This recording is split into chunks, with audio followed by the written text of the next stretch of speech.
Ang galing. Okay. Palakpakan natin yung mga ganyang sistema ng ombudsman. Okay, samantala, eto pasok muna natin speech ni Mike Defensor sa EDSA People Power. Eto po.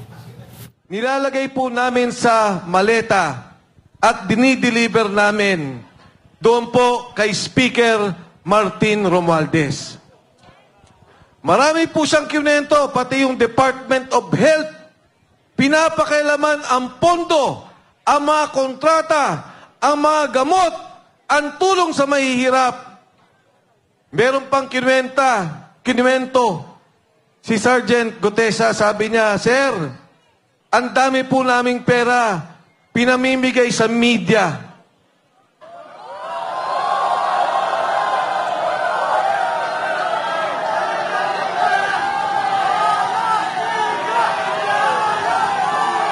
Ang sabi ko, Sergeant Gutesa, mas maganda na ikwento mo yan kay Senador Marcoleta. Mas magandang siya ang makadinig dahil siya naman ang taga-pamahala, ang pinuno ng Blue Ribbon Committee. Kaya po nagkita kami. Sabi ko kay Senador Marcoleta, Kadante, pakinggan mo lang. Sabi niya, Mike, totoo ba yan? Yan bang taong yan kilala mo? Sabi ko, pakinggan mo. Dinggin mo ko ano sasabihin niya at magugulat ka. Nagkita po kami. Kinuwento ni Sergeant Gutesa kung ano yung ginagawa nila na bigayan ng pera. Ang katunayan ngayon ko lang nalaman na yung isang maleta pala, kaya maglaman ng 48 million pesos. At yung pala pong 1 milyong piso, ang kalagahang bigat ay 1 kilo. Hindi na ho sila nagbibilangan ng pera. Kinikilo ang pera para malaman kung magkano. Magugulat kayo nung kinuwento niya. Disyembre, isang delivery, 2.5 billion pesos ang dineliver. Inaakyat sa bahay ni Saldico, mula po Valle Verde, may bahay si Saldico. Doon po kinikilo pera, binibilang, ilalagay sa maleta. Dadalhin sa bahay ni Saldico, dyan po sa Shangri-La Horizon sa BGC. Inaakyat lahat ng maleta at binababa muli. Hindi ko po maintindihan, tinanong ko, Sarge, bakit inaakyat pa yung maleta, ang bibigat, pagkatapos ibababa muli? Sabi niya, Sir, hindi ko rin po alam. Pero ganun po ang aming ginagawa. Ngayon ko lang napagtunton na yung palang mga maleta, kinukunan ng litrato para malaman ang delivery kay Speaker Martin Romualdez. Ngayon po, nung una, si Sergeant Gutesa sabi niya, hindi ko kailangan ng protective custody o proteksyon ng Senado. Sabi niya, huwag niyo na rin po akong isama sa Witness Protection Program. Sasama siya sa mga kasama niyang Marines. Noong una, hindi po kami nakapag-usap ng direkta. May nagsasabi lang po kung ano ang kanyang mensahe. Ngayon, ang huling mensahe nung nakaraang 2 linggo, hindi na po siya pinoproteksyonan. Siya po ay kinukulong na, illegally detained ng kanyang mga kasama ng MC2 ng Philippine Marines.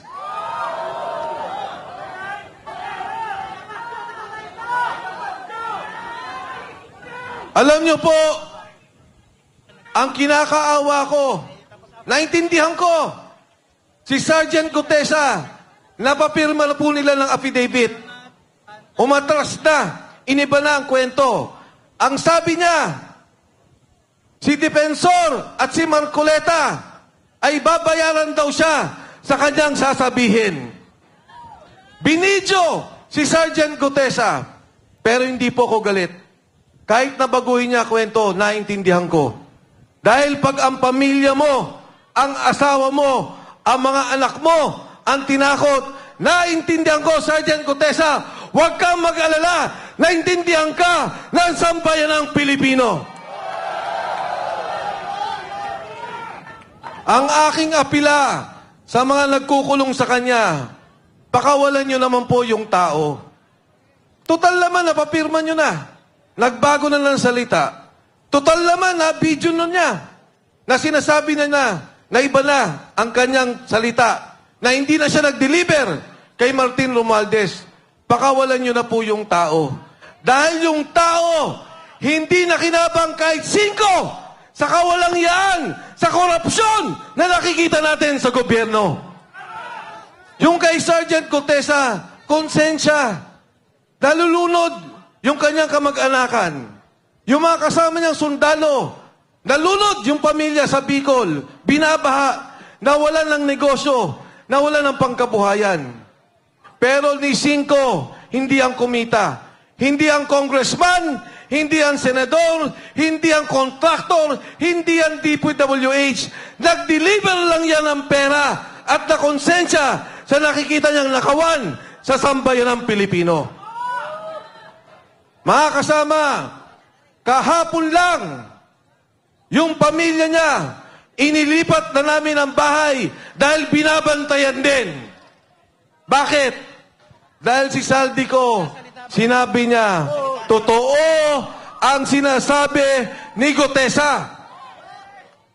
Ang aking pong kinagulat, ang aking pong kinamangha, dati ang sinasabi ko, imbestigahan ninyo si Saldico. Dati ang sinasabi ko, imbestigahan ninyo si Speaker Martin Romualdez. Ngayon ko lang narinig yung sinabi ni Saldico na ang pera, dinadala nila ang mali-malitang pera kay President Bongbong BBM Marcos. Ang sabi ni Pangulong Marcos, maya naman kayo. Ang sabi niya, ikulong ang nagnakaw. Ang hamon ko sa kanya, President BBM Marcos, ikaw ang mastermind. Ikaw ang dapat mahiya. Ikaw ang dapat ikulong ng sambayanang Pilipino.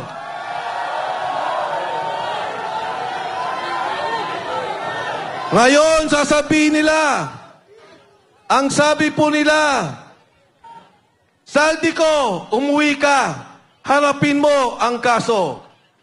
Ngayon, ang sabi nila, may kaso na si Saldico. Nung araw, ang sabi nila, wala silang kaso kay Saldico. Nung sila na ang tinuro, Speaker Martin Romualdez, President Bongbong Marcos, biglang nagkakaso, biglang papauwiin dito. Para ano? Patahimikin? Para ano? Pabaliktarin? Para ano? Patayin at mawala na ang tunay na mastermind, ang tunay na nagbebenepisyo sa korupsyon, pondo ng sambayanang Pilipino. Yan pong pondong yan, pera nyo. Binabayaran natin lahat yan. Buwis yan ng taong bayan. Tapos ganyan lang ang mangyayari. Paano ang edukasyon? Yung PhilHealth, kinunan nila yung pondo. Paano ang mga na-hospital? Hirap na ang mga Pilipino. Pero ngayon naririnig natin, bilyon-bilyon ang nawawalang pondo. Ngayon yung mag-asawang Paul Estrada, ito yung assistant ni Saldico. Anong ginawa nila? Ibinyahe, papalabas. Yung Paul Estrada na konsensya. Yung kanyang asawa po, tumawag at sinabing gusto na nilang umuwi. Ano pong ginawa? Binugbog! Pagkatapos, inilipad sa Chile. Pero may maganda po akong balita sa inyo. Yung pong mag-asawang yan, hawak na natin.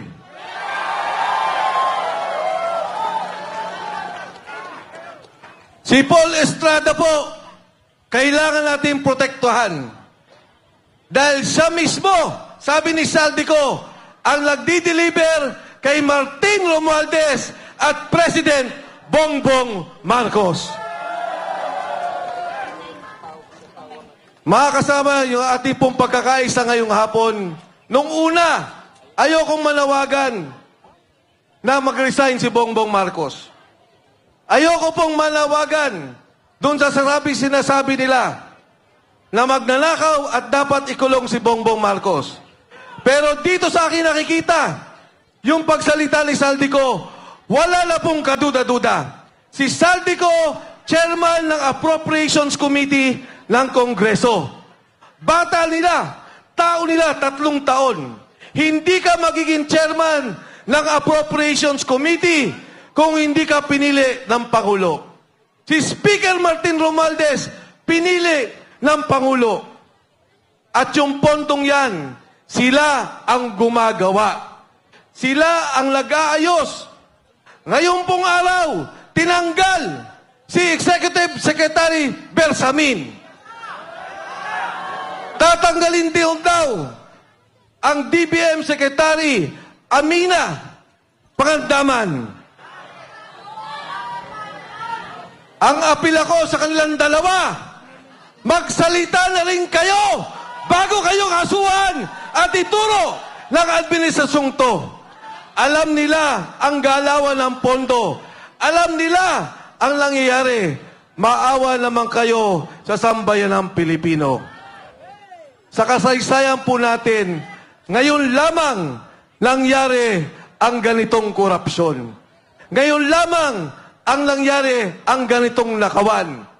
Ang sitwasyon po natin, ang mismong sindikato, ang administrasyon, ang Pangulo, ang nangunguna sa sindikato ng Republika ng Pilipinas.